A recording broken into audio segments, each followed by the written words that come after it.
Meus irmãos, que Deus abençoe a todos. Nós estamos de volta com o nosso estudo do Evangelho segundo Mateus, aqui no Devocional A Boa Parte.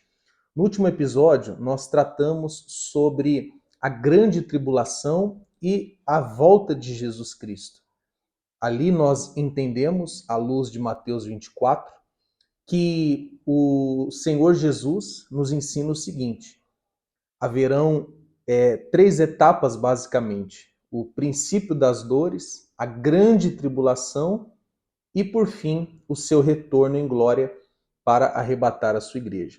Assista o episódio anterior, caso não tenha assistido, para que fique claro, de uma forma bem clara, no seu entendimento. E hoje nós vamos concluir a leitura do capítulo 24.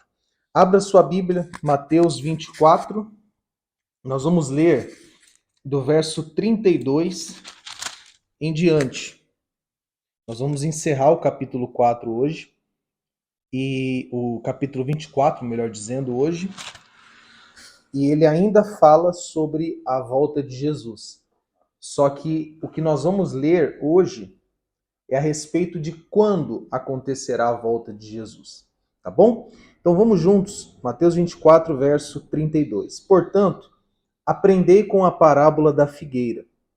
Quando, pois, os seus ramos se renovam e suas folhas começam a brotar, sabeis que está próximo o verão. Da mesma forma, vós, quando virdes todos esses acontecimentos, sabei que ele está muito próximo, às portas. Com toda certeza eu vos afirmo que não passará essa geração até que todos esses eventos se realizem. O céu e a terra passarão, mas as minhas palavras jamais passarão. Então Jesus ele diz o seguinte: nós temos que estar atentos aos sinais. Quanto mais sinais vão se cumprindo, mais próximos estamos da volta do Senhor Jesus Cristo. E quando ele diz que não passará esta geração até que esses eventos se realizem, é porque parte do que foi dito aqui em Mateus 24 aconteceu com a destruição do templo. Jerusalém foi destruída, o templo foi destruído ali pelo Império Romano, por volta do ano 70. Então, parte da geração, ou parte do que Jesus havia dito, aquela geração que ouviu, presenciou. E o Senhor Jesus continua falando sobre essa questão dos sinais. Verso 36. Entretanto, a respeito daquele dia e hora, ninguém sabe. Nem os anjos dos céus, nem o Pai, ou melhor, nem os anjos do céu, nem o Filho, senão exclusivamente o Pai. Então, Jesus está dizendo que a sua volta, a sua segunda vinda, quando acontecerá, só o Pai sabe exatamente. Então, o que nós temos, pessoal, são sinais, mas uma data, um dia, de quando isso vai acontecer, nós não sabemos. A gente sabe que muitos tentam descobrir, fazem contas, outros fazem até supostas profecias, vai acontecer dia tal, ano tal. Quando você ouvir esse discurso, olha, Jesus vai voltar dia tal, saiba que esse discurso é falso, pois nenhum homem tem ciência de quando Cristo virá em glória. O que temos são sinais que devemos estar atentos, mas não adianta querer ficar tentando descobrir quando vai ser, porque isso pertence ao Pai.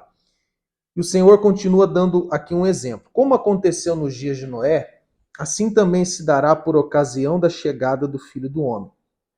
Porque nos dias que antecederam ao dilúvio, o povo levava a vida comendo e bebendo, casando-se e oferecendo-se em matrimônio, até o dia em que entrou na arca Noé, e as pessoas nem notaram, até que chegou o dilúvio e levou a todos. Assim ocorrerá na vinda do Filho do Homem. 2 estarão na lavoura, um será arrebatado, o outro deixado. 2 mulheres estarão trabalhando no moinho, uma será arrebatada, a outra ficará para trás. Por isso, vigiai. Você que está assistindo esse vídeo, Repita comigo: vigiai. Olha a ordem que Cristo deu: vigiai, porquanto não sabeis em que dia virá o nosso Senhor. Contudo, entendei isso.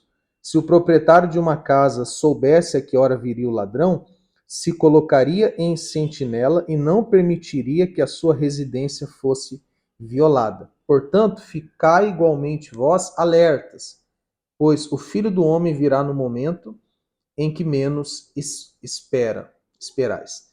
Então, a ordem de Jesus Cristo é a seguinte: vigiem, vocês devem estar vigilantes.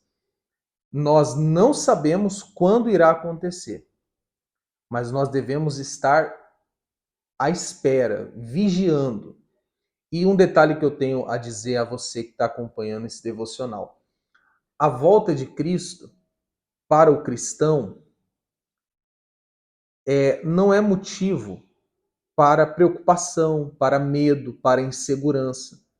Porque os que estão em Cristo estão salvos. E quando Cristo voltar, vai levar estes consigo para a glória. Então, para nós que estamos em Cristo, esse vigiar e esse estar alerta não é para a gente estar preocupado, com medo. E como é que vai ser? Será que eu vou subir ou não vou subir? Não. Nós, como igreja, iremos subir. Cristo virá para nos levar. A nossa segurança está em Cristo. Ele nos resgatou do pecado, ele nos deu vida, ele nos trouxe um novo nascimento, somos novas criaturas, ele nos deu o Espírito dele, nos deu a palavra dele, e em breve ele virá para nos buscar. Então, você, meu irmão, que está em Cristo, se alegre ao ver os sinais se cumprindo, se alegre e não perca a esperança de que Cristo virá para te buscar. Porém, aqueles que não estão em Cristo devem sim entender a volta de Jesus como uma preocupação, como algo desesperador. Porque se estes não se voltarem para Cristo, não crerem no Evangelho, estes vão de padecer. Tá bom? Então devemos vigiar sim. Vigiar com o que falamos, com o que pensamos. Devemos andar em santidade, mas jamais ter medo ou ficar inseguro com a volta de Jesus. Porque o Cristo que nos salvou é o Cristo que virá em glória para nos levar consigo. Tá bem? E a conclusão do capítulo 24 é uma outra parábola que o Senhor Jesus traz. Sendo assim, quem é o servo fiel e sábio, a quem o Senhor confiou os de sua casa para dar-lhes alimento no seu devido tempo? Feliz aquele servo a quem o seu senhor, quando voltar, o encontrar agindo dessa maneira. Com certeza vos afirmo que o Senhor confiará a seu servo todos os seus bens. Entretanto, supondo que esse servo, sendo mau, diga a si mesmo: meu senhor está demorando muito, e por isso passe a agredir os seus conservos e a comer e beber com beberrões, o senhor daquele servo virá num dia inesperado e numa hora que o servo desconhece, e o Senhor o punirá com toda a severidade, e lhe dará um lugar ao lado dos hipócritas, onde haverá grande lamento e ranger de dentes. Então, o Senhor Jesus ele faz aqui uma comparação muito importante. Às vezes, a pessoa pensa assim, vai demorar, não vai ser agora não, tá demorando muito. Quantos já desistiram da ideia de que Cristo virá por conta dessa suposta demora? E porque já não esperam mais, já não creem mais, já perderam a esperança, eles se entregam aos seus pecados, aos seus desejos, a esse mundo, à incredulidade. E quando Cristo vier, estes ficarão para trás, porque eles não creram, eles não confiaram na promessa. Então nós, meus irmãos, devemos vigiar e devemos confiar de que por mais que demore assim para a gente, para o nosso coração, para o nosso entendimento, por mais que pareça demorar, como Pedro vai dizer em uma das suas cartas, devemos aguardar e confiar de uma forma perseverante. Pois se perdermos a esperança da segunda vinda de Cristo, se perdermos a esperança de que um dia nós iremos ressuscitar como ele ressuscitou e ascender aos céus como ele ascendeu, se a gente perder essa esperança, Então a gente está realmente perdido. Então vamos continuar vigiando e vamos continuar confiando. No próximo episódio, nós vamos falar um pouco mais sobre vigiar. Nós vamos ler o capítulo 25. E o capítulo 25 fala de vigiar, de multiplicar, de se relacionar de uma forma correta com o próximo. No próximo episódio, a gente vai concluir o capítulo 25, tá bom? Mas o capítulo 24 foi concluído e o resumo é o seguinte: os últimos dias são aqueles que valem da primeira vinda à segunda vinda de Cristo. Então, nós estamos nos últimos dias. O princípio das dores nós já estamos vivendo e não há qualquer dúvida quanto a isso.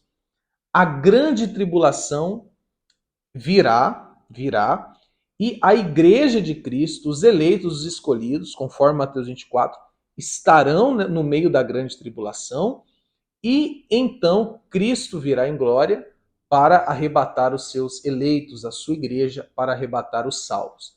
Então, se eu e você vamos estar vivos durante a grande tribulação, não sabemos. Mas se estivermos, vamos passar por ela confiando na graça de Deus. Ele irá nos capacitar e confiando de que em breve ele virá e nos levará consigo.